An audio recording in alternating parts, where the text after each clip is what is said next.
পদত্যাগ না করার ঘোষণা মমতার। পশ্চিমবঙ্গ বিধানসভা নির্বাচনের ফল প্রকাশের পর পদত্যাগের জল্পনা উড়িয়ে দিয়ে কড়া অবস্থান জানালেন মমতা বন্দ্যোপাধ্যায়।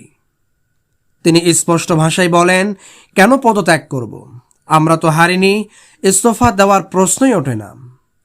মঙ্গলবার বিকেলে কালীঘাটে সাংবাদিকদের মুখোমুখি হন মমতা বন্দ্যোপাধ্যায় ও তৃণমূলের সর্বভারতীয় সাধারণ সম্পাদক অভিষেক বন্দ্যোপাধ্যায়।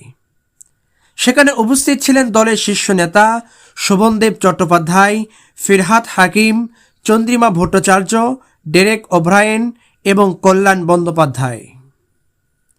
নির্বাচনের ফল অনুযায়ী 293টি আসনের মধ্যে 260টিতে জয় পেয়েছে ভারতীয় জনতা পার্টি বিজেপি, আর মমতার তৃণমূল কংগ্রেস জিতেছে 80টি আসনে। এই ফলাফলের প্রেক্ষিতে রাজনৈতিক মহলে শুরু হয় মমতার পদত্যাগের জল্পনা। তবে সেই জল্পনাকে একেবারে উড়িয়ে দিয়ে মমতা বলেন, এতদিন আমি চেয়ারে ছিলাম, অনেক কিছু সহ্য করেছি, কিন্তু এখন আমি মুক্ত, বিহঙ্গ সাধারণ মানুষ, আর সহ্য করব না। সব অত্যাচারের বিরুদ্ধে লড়াই করব। আমি রাস্তার লোক, রাস্তায় ছিলাম, রাস্তায় থাকব।